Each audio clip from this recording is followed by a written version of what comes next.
quorum? Yes, we have a majority, just not a, oh yes, we do, we're good. Okay. So welcome to everybody that is here of our board members. Do we have any public attending? Nope. We empty room. Put the doors open. Empty room and nobody online. Okay, very good.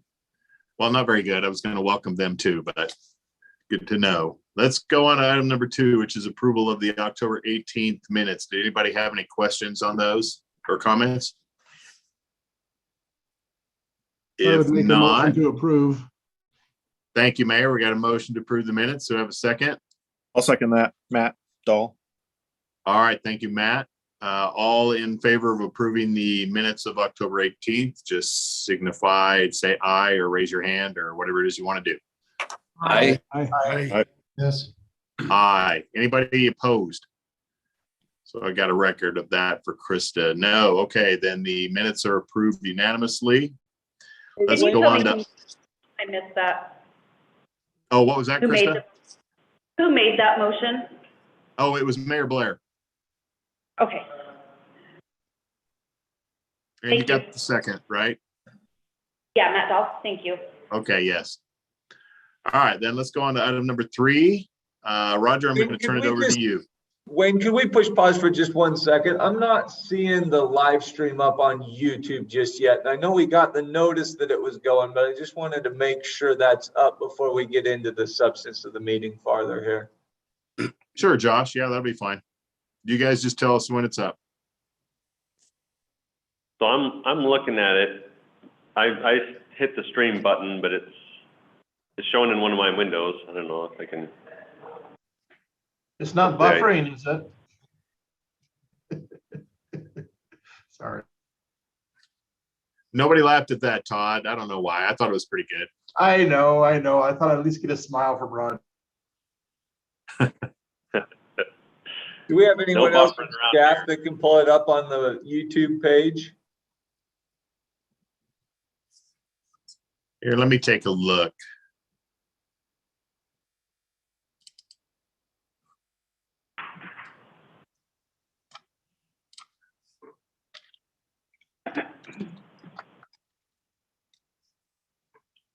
This is, of course, assuming I'm technologically competent to even find it.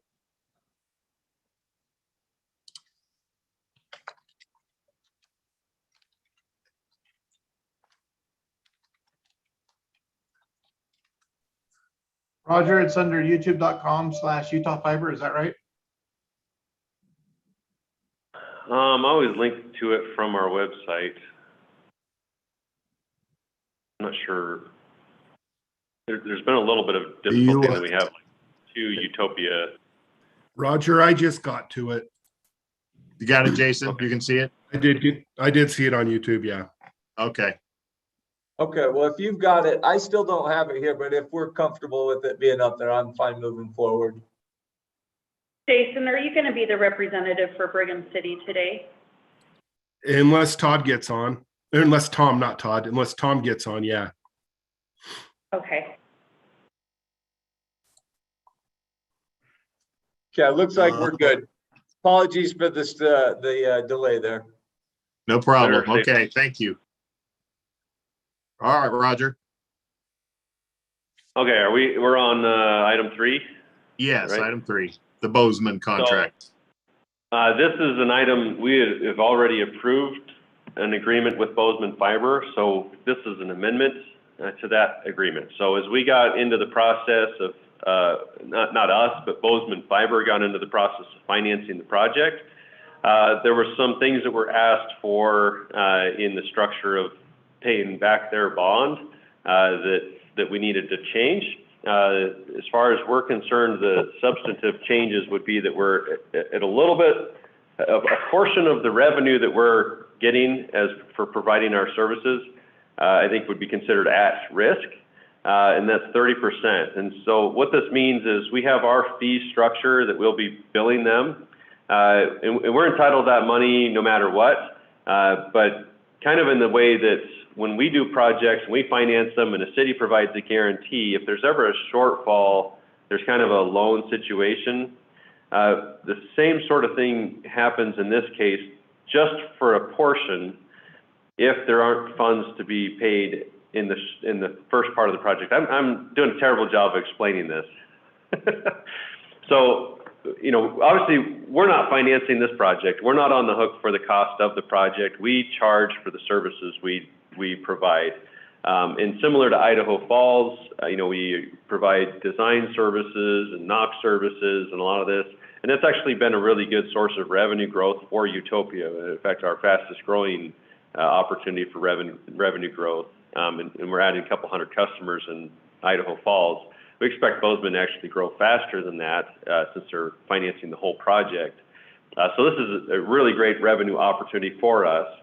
If in the worst case scenario, they were not able to make their bond payments, again, this is their debt and their guarantee on the bond, we would have to basically defer 30% of the fees that we're getting. So we're still getting more than what our costs to provide the services are. We'd still be in a profitable position, but for the purposes of securing financing, we needed to change that structure just a little bit to make sure they had the revenue coverage on the debt.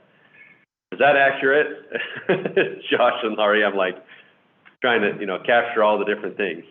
So we're still, again, we're not out anything on that partnership. We'll still have a guaranteed revenue stream, at least as much as any of our costs, and probably very profitable. But the full amount of what we are billing and expecting out of that partnership, there's just a little bit of, I guess it's a 70-30 split, where we basically say 30% of that is used first as coverage to the debt. Now, as we model this out, everything will be in fantastic shape as far as revenues, covering debt and expenses, but it's really how those revenues guarantee against the bond. We take a second position on 30% of what we are entitled to. Does that make sense? That's just on the 50% that we get from the service providers. So that doesn't have any impact on the 3% that we are entitled to on the construction invoices. Yeah, so overall it would be less than 30%, but because there's a significant amount of money we'll get for that 3% on the construction and materials and management. So it still financially still looks like a great deal, and it shouldn't have impacted us financially at all. It's just that we've had to carve out 30% of the transport fee revenue as in a secondary position to paying the bonds. That they would make sure the bonds first.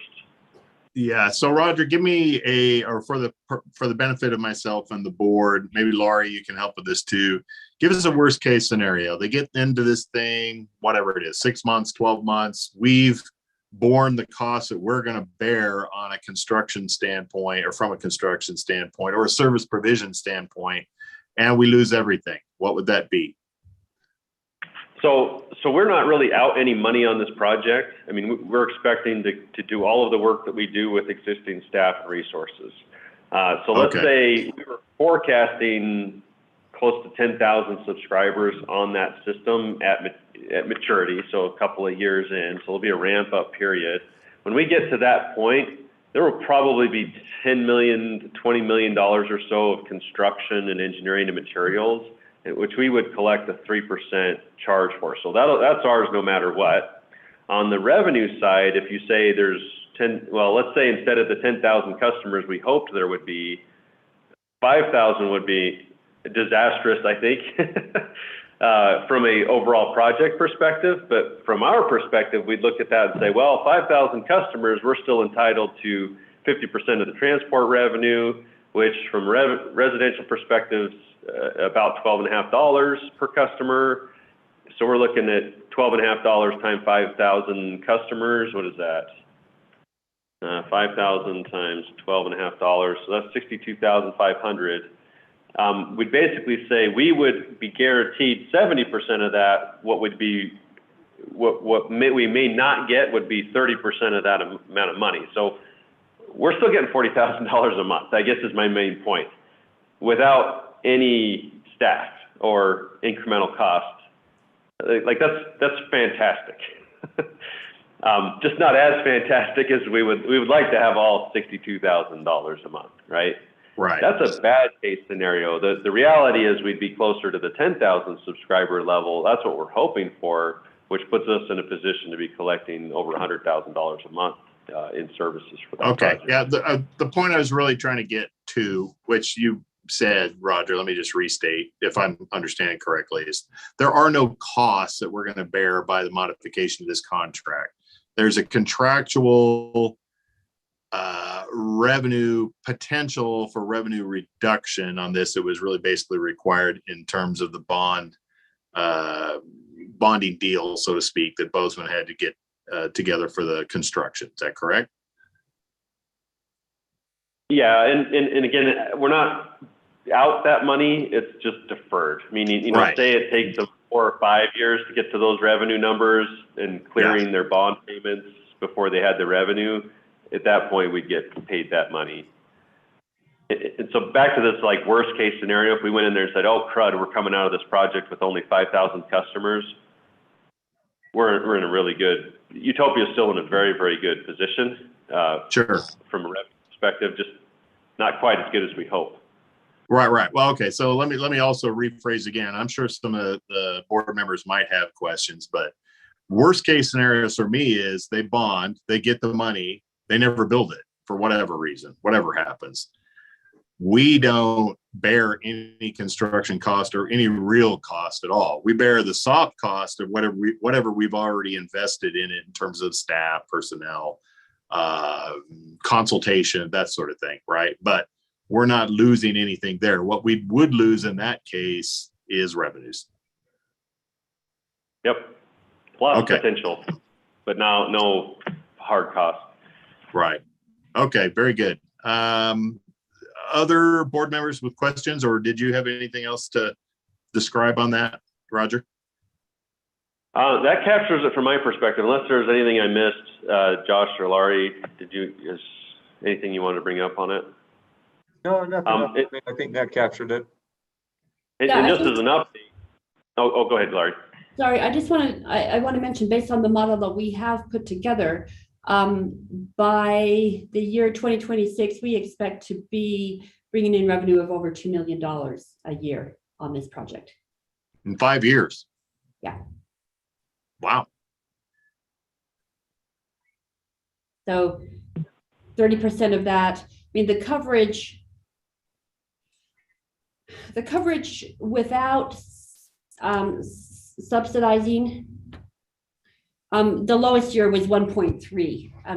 Our advisors felt like we needed to get that coverage up to 1.5 times. And the best way we knew of to do that was to subsidize a portion of that revenue so that the debt service coverage could come out before that 30%. We fully expect that that we will get 100% of that revenue. This was to boost coverage and make the bond buyer. And there's really nice precedent, like this may seem unrealistic. The reality is we're doing this in Idaho Falls. It's a similar role, and that's our fastest growing city from a subscriber perspective right now. And we expect Bozeman to go much faster because that was one that they just did incrementally, like one footprint, and then they kind of added the next one. They have priced the bonds. I think it came in at about $62 million for the project size. Like they're down the path getting this thing financed, priced the bonds. They haven't closed yet, but pricing and getting to that point is really the hard work. And they got the thing sold. They got the orders for everything. So this is moving, and we'll do the full build out of that much faster than Idaho Falls. So we would see this. I mean, this will make a huge dent financially for Utopia. It's a really good partnership. And so if we just see what's happened in Idaho Falls, where we see a couple hundred customers coming on every month, if we see similar, success in Bozeman, that would equate to closer to, 600 to 1,000 customers potentially coming on each month for just for a period of time. I mean, it's not a huge city. We'll get up to that 10,000 subscriber number, but then you run the numbers on that. If we're getting that $12.50 per residential customer and half of the business revenue, which I didn't even use in the calculation earlier, to Laurie's point, that's a significant amount of revenue coming to Utopia. Very good. Okay, questions from the board?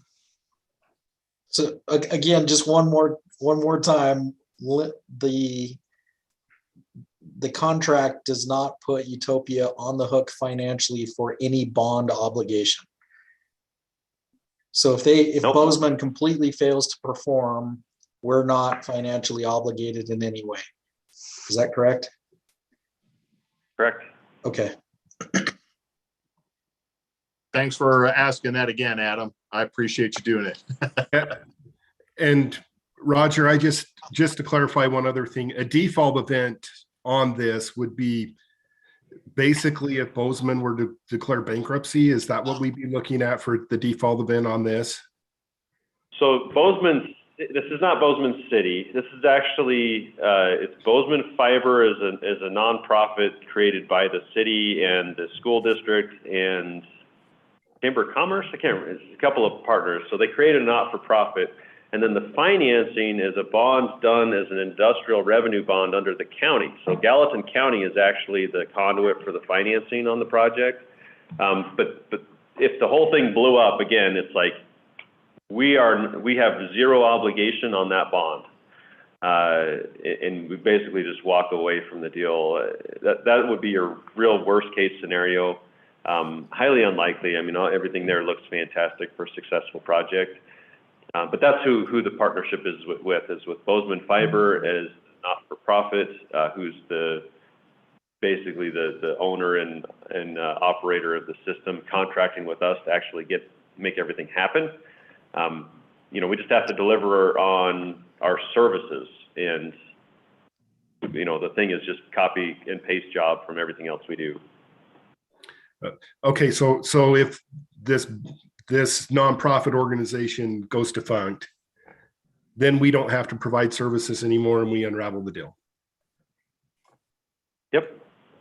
Okay. For anybody who's interested in the specific language of how that works, go take a look at section 5.3 and 5.4. 5.3 specifically says that Utopia is not obligated for Bozeman Fiber debt or financing or whatever. And section 5.4 illustrates the terms of the termination, as Jason was just asking.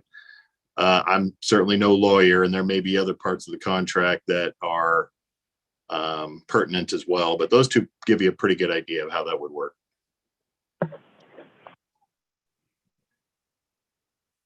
But I really see this as a great way. Oh, go ahead. No, I was going to say you're on mute, but you're back. Go ahead. Could have been mine.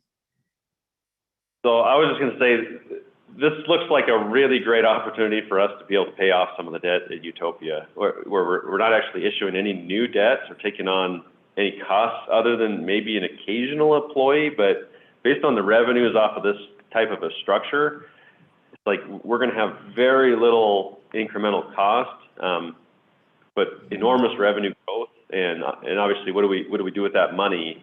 I think for some period of time, we were worried about Utopia's revenue stream decreasing, but we're seeing it growing better than we have in a long time because of this type of structure. And we get Bozeman lined up under this, we'll see that grow even more. And I fully expect to be bringing more of these types of partnerships to the board. And I don't see any reason why not to pursue those. There's an enormous demand out there for this expertise that we have in the team here at Utopia, and hardly anyone out there who knows how to do this stuff. And so that's where we see cities, counties, states looking for partners out there in these projects, and we're positioned perfectly to take advantage of that. Can I mention also the bond priced and the true interest cost is 3.78%, so it's below 4%, and these bonds were not rated. So a lot of that was based on the partnership that Bozeman Fiber has established with Utopia. There were a lot of UIA bondholders who purchased these bonds. Yeah, good point. Thanks. Fantastic rate for unrated bonds. I mean, if it had a rating, it'd be low, but for unrated. We were very pleased with how that came out. Very good. Okay, other questions? All right, well, if there are no other questions, Krista, I'm sorry, we're not ready for a vote. We need to have a motion. We have a motion to accept the resolution, UT 21-05. Mr. Chair, I made the motion last meeting to approve Resolution 21-04. So I'll go ahead and make the motion to approve resolution number UT 21-05. Thanks very much, Mayor. It's Mayor Camp. Okay, do we have a second? I'll second it. This is Clint Morris from Layton. Thank you, Mr. Morris. Okay, Krista, let's have the roll call vote. Councilmember Lamson, Aye. Adam Cowie, Aye. Matt Dahl, Yes. John Warnke, Aye. Jason Roberts, Yes. Mayor Camp, Aye. Councilmember Meekum, Aye. Councilmember Morris, Aye. Jason Sant, Yes. Todd Christensen, Yes. Dwayne Pyle. Yes. Unanimous. Krista, you kind of broke up there. Did you say the vote was unanimous? Yes. Okay, very good. Thank you. All right, let's move on to item number 4, the 2022 board meeting schedule. Has my name here on it. I don't think I really need to go into too much detail on that, other than, did any board members have any issues with the particular dates or months that we're planning on holding our meetings? We do have the ability to be flexible in that if we have any requests or desires to change that up to some extent anyway. And if not, I'm actually trying to find the calendar here.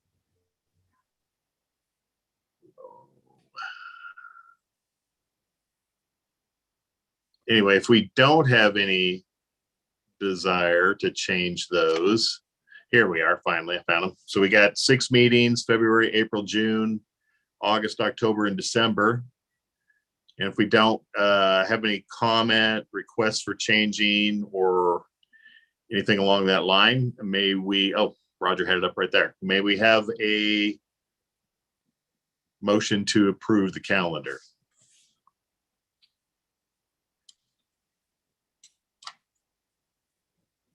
Wayne, I'll move to approve it. This is Sean from Tremont. Okay, thank you, Sean. Appreciate that. So we have a motion to approve the 2022 calendar from Mr. Warnke. Do we have a second? I'll second that, Robin from Centerville. All right, thank you, Ms. Meekum, Centerville. Anybody have any question? Last chance for comment on that. If not, do we need a roll call vote on this one, or can we just take this one as a general? Just a general vote's fine on this one.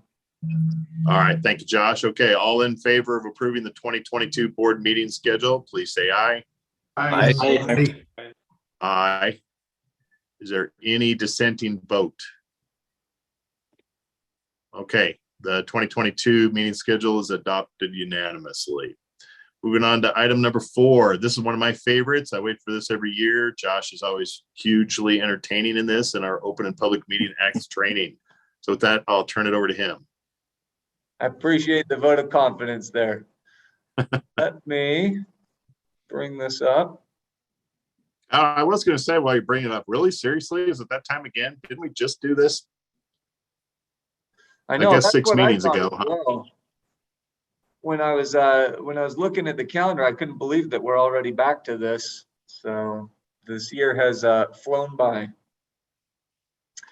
But Obviously, it's the annual training time. Just trying to kind of check that box that the legislature has asked us to satisfy on an annual basis to make sure that we have training with our Open Meetings Act. I try to, be sensitive to the fact that I'm sure you're all getting this in your councils and on any other boards that you might be involved in as well. And so I will go quickly. My focus typically with this, I like to look at the changes that have come from the legislature in the preceding session.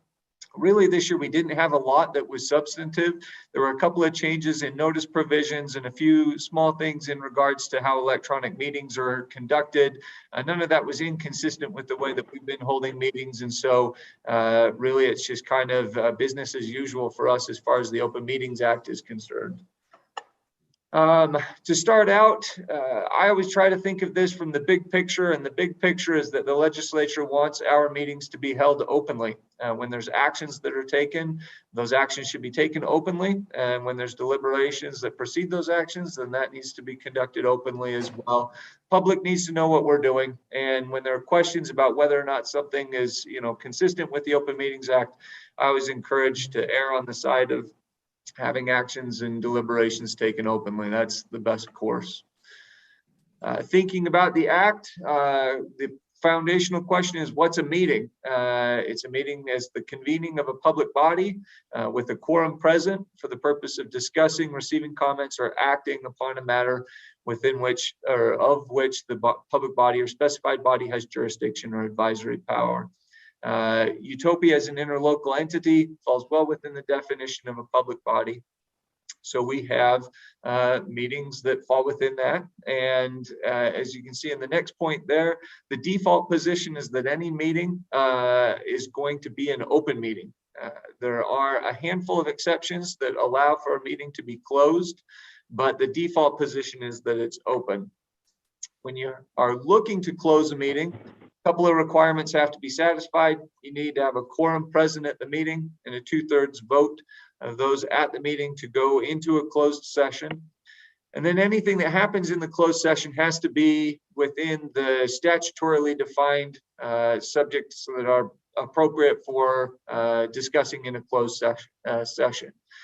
I've listed the most common ones that I've encountered on the slide there, talking about the character, professional confidence, or health of an individual, strategy sessions dealing with litigation, strategy sessions dealing with real property acquisition or leases, security discussions, or investigations dealing with criminal misconduct. There are some other things that justify going into a closed session, but there's not a lot that comes up on a frequent basis. These are definitely the ones I've seen the most often. Another point to keep in mind when you're going into closed session is that there can't be any formal action that's taken in a closed session, no votes or passing resolutions or anything like that.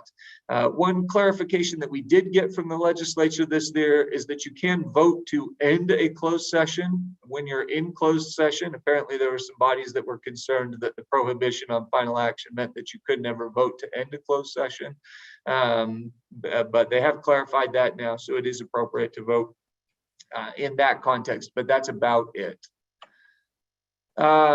I always include a reminder here to steer clear of kind of the side conversations that are happening offline while an open meeting is taking place. I've definitely been in council meetings before where it appears that there is an entirely separate meeting happening on cell phones or on other electronic devices. That's one, not consistent with the overall intention and that goal of open deliberation that the legislature has given to us. It's also potentially not consistent with the act itself. Is you've got on your screen there, section 210 says that electronic communications outside of a public meeting are appropriate. And I think the most reasonable interpretation of that is that electronic communications while an open meeting is happening are inappropriate. Now, it doesn't say that directly in the statute there, but I think the safest reading of that would be to stay off of the chat conversations while the meeting is going on. Chat conversations with other members of the meeting, of course. I'll end with just a reminder about the reasons why this is important. Aside from just good policy and good governance in general, there are penalties that are associated with violations of the Act.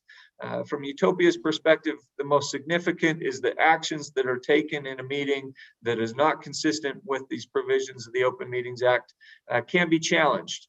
We don't want to have to deal with challenges to decisions that are made. And so we always want those decisions to be made consistent with the provisions of the Act.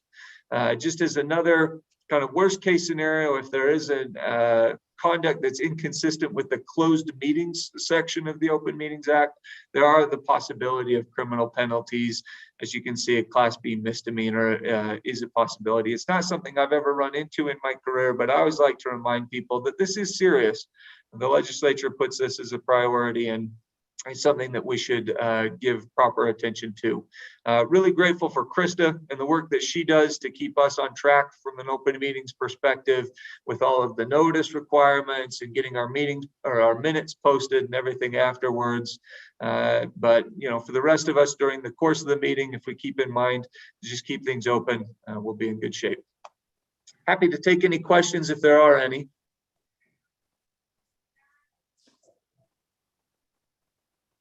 Okay, great. Questions from the board? All right, if not, thank you, Josh. Wayne, I Appreciate had it. one. Oh, yeah, go ahead. Just quick, Josh, I know right as I was finishing on city council, they were addressing a lot about people texting each other during meetings or doing multiple texts to multiple people on the council. In this case would be the board. Has the state ruled anything specifically on that? Because what that ends up being is a private conversation amongst people that are voting, but it's not a public, but it may be addressing something that should be public. And it's a tempting thing to do sometimes in a controversial environment. I was wondering if the states address that at all. Yeah, so not in the black letter law of the statute, they haven't done it.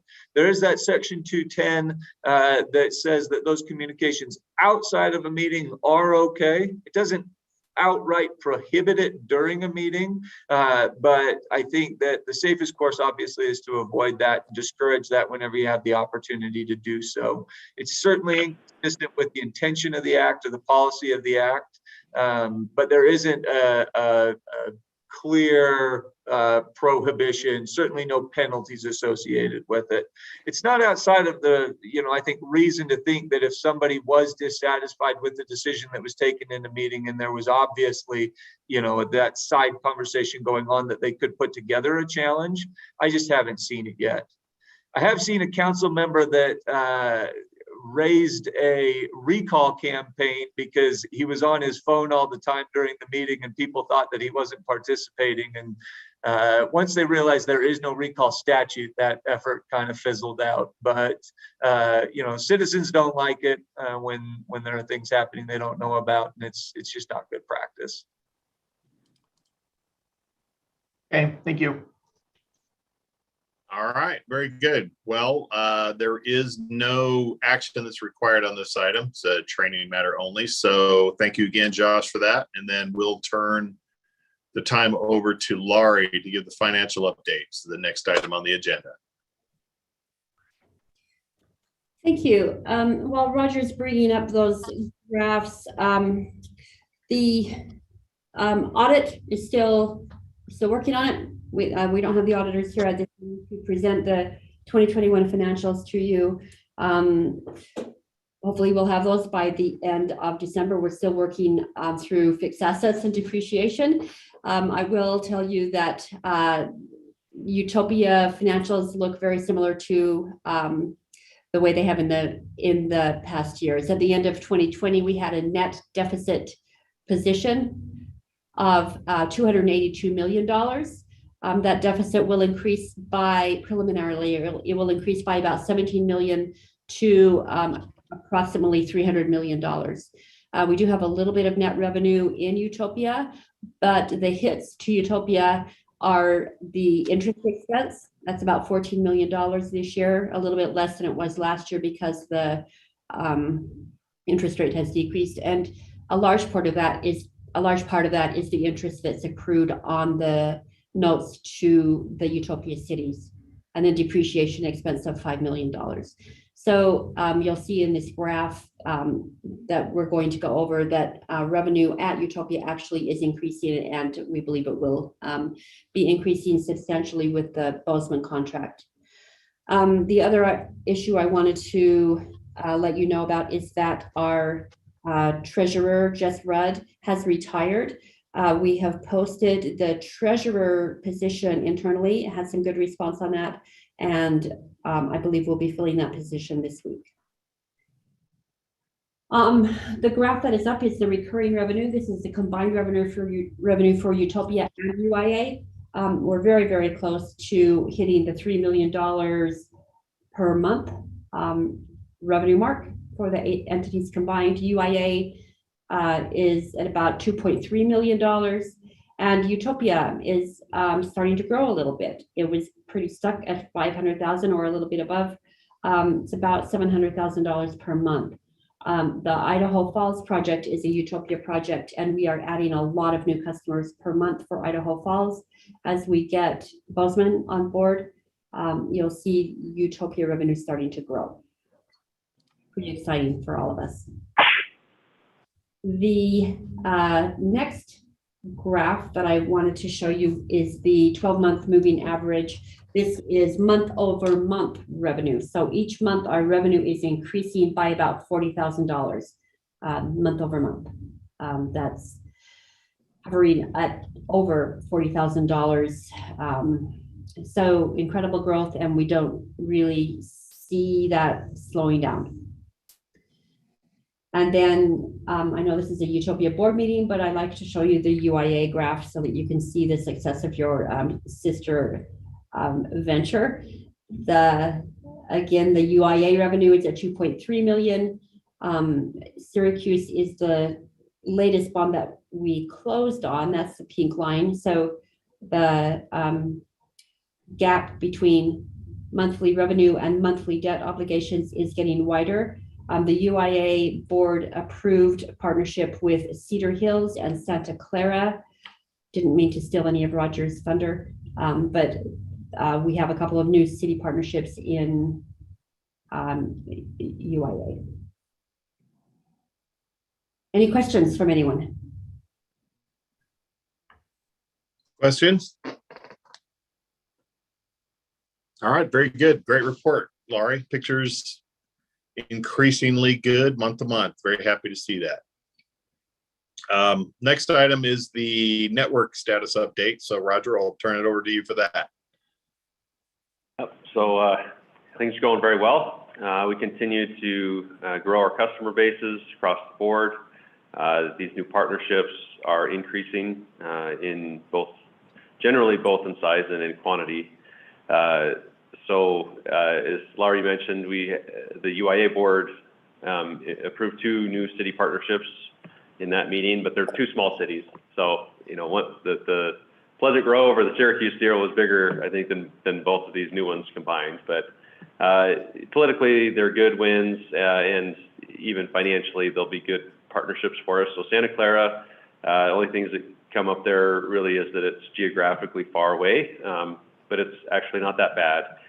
We already have customers in St. George on, business customers in a UDOT partnership that we first got in place in their behalf down there and established a data center presence. And so continue to grow out our presence in the area, and Santa Clara will be the first citywide project. It's a small one. I think it's 2 footprints. So not huge, but enough that we'll need to have a full-time technician in the area. That's not too bad, considering it'll have, enough customers. We already kind of have justification for it. We haven't pulled the trigger on that, but with the Santa Clara project, we'll certainly have enough customers and revenues to cover a technician, and then it'll still be a great partnership there. Cedar Hills is really easy. It's kind of intermingled with Pleasant Grove in some areas, and so that actually makes our Pleasant Grove build out easier, and we can just kind of tag it right on into that project. It's also, I believe it's maybe 1 or 2 footprints. So another small project, but another good one. That was an interesting one because Cedar Hills was a founding member, is a founding member of Utopia. And so they talked about how, you know, it's only taken them about 20 years to approve the backstopping of a fiber project. They've been working on it for a while. But they had a committee, you know, they had a broadband committee, and they vetted all the different options. We've been in discussions with them for quite a while, so it was nice to finally get that approved. So we're excited about those partnerships. We also approved parameters resolution for up to $30 million of a new bond.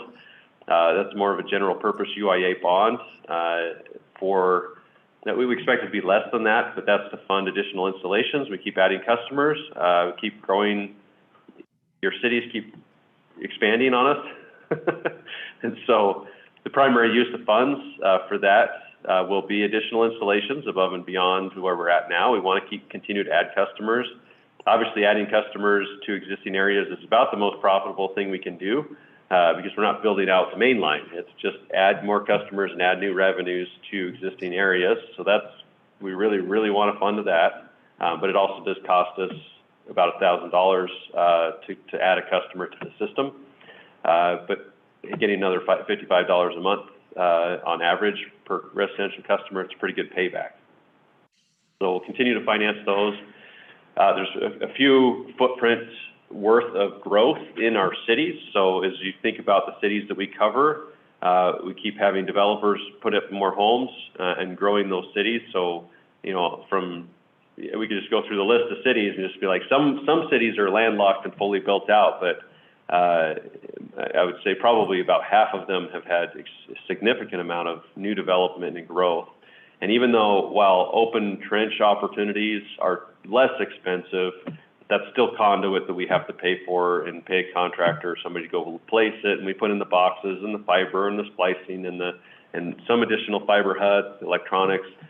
There's still quite a bit of expense in growing the networks in existing cities as those cities build new homes. And so that's kind of the secondary use of those funds in that bond. And then there's also backbone improvements and investments that we're looking to do.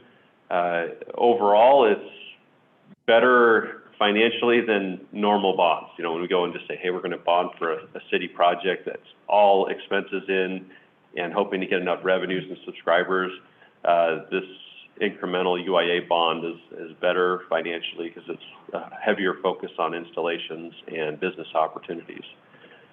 So anyways, that one, we don't quite need it right now, but we felt that the next board meeting schedule would put it a little bit further out than when we want those funds to be available. So we went ahead and approved that parameters resolution. So UIA is in great shape. Again, that's UIA business, but obviously that's very tied into UTOPIA and we have shared goals. The build out of the original UTOPIA UIA cities is coming to completion, which is really exciting. So we're expecting to really wrap up all the final areas. Really the only cities we have anything left in to build are Orem, West Valley City, and Murray. And so we'll have the final areas of those getting finished over the next few months. And then we'll finally check that box. Hey, we got objective one done after so many years. So we'll have to have some sort of celebration or something. We finally got there. And then obviously the priority is on maximizing debt relief to the cities. Obviously, there's new city partnerships both within UIA provide a cost offset and some revenue potentials. We work out the details of how we do that, but also these Idaho Falls, Bozeman-esque type partnerships are also great opportunities for revenue. And we're planning to get pretty aggressive with relieving the debt burden of those original bonds. I mean, don't expect 100%, but you know, we've been kind of doing 2% and 4% to keep at least your level of burden flat, and we want to start taking that down more aggressively. So there's a lot of financing work to figure out how and how much and timing of all of that. But with that revenue growth and on those charts that you've seen, it's looking like we'll be in a great position to improve. And so let me just pull up some of our charts here. Oh, I pulled up the wrong one, sorry.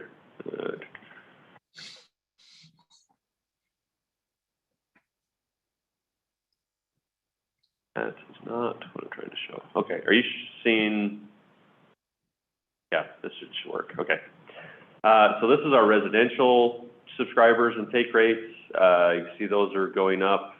The number of subscribers are going up across the board. We'll send out the more detailed printed report. It has your city specific reports on that. The take rates are good, subscribers are good. As we look at the total numbers, so this is total subscribers.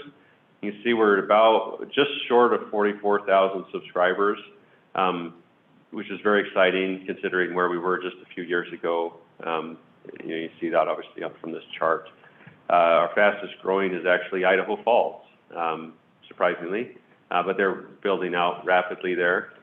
So you see the subscribers coming on very strong. We don't get 100% of the revenue on that. That's, again, one of these partnerships where we're not out any money. We didn't pay $1 for that network.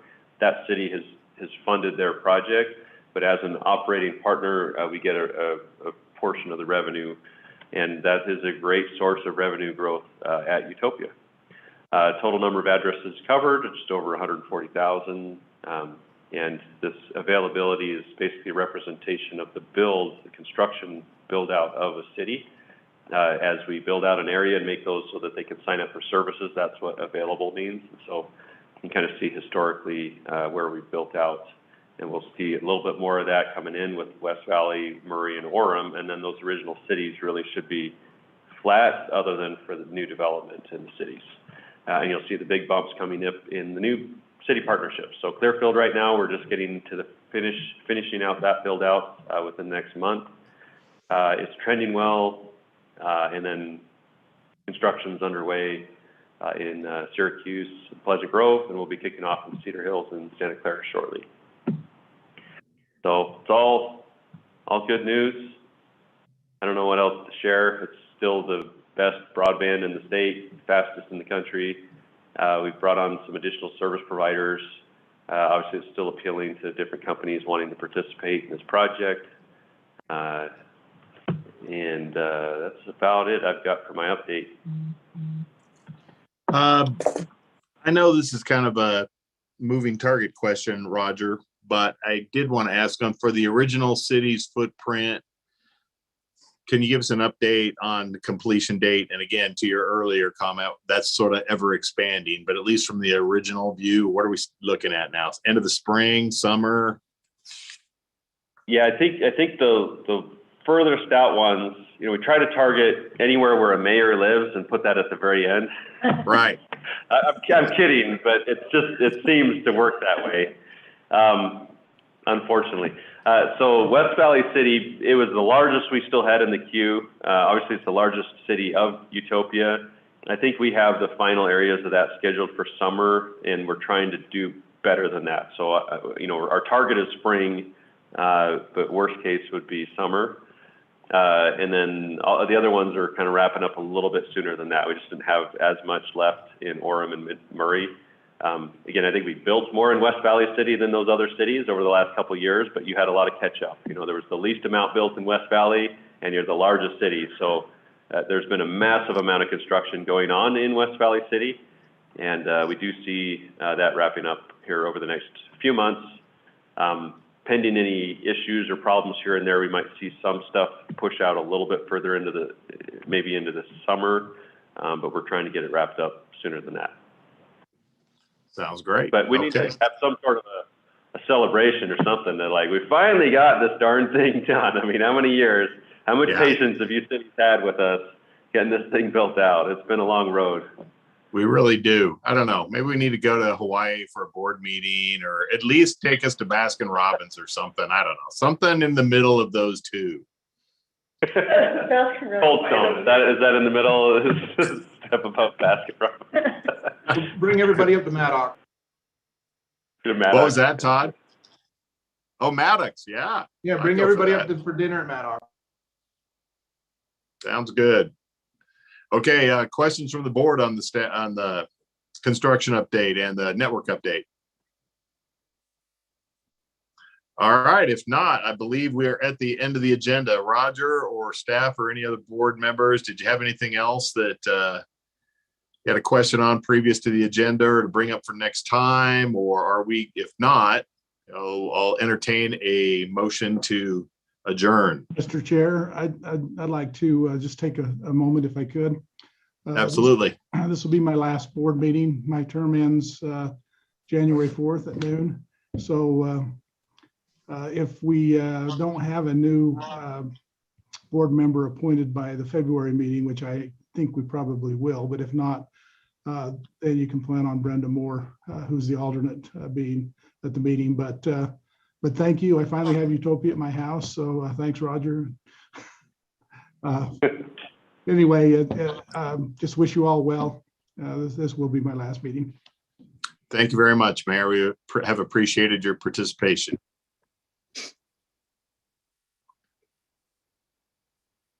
All right. Anybody want to make a motion to adjourn? So moved. This is Adam Cowie. Thank you. That was Adam. Okay, very good. Without objection, then we will consider this meeting adjourned. Thank you, everybody. Have a great Christmas and holidays. See y'all later. Bye-bye.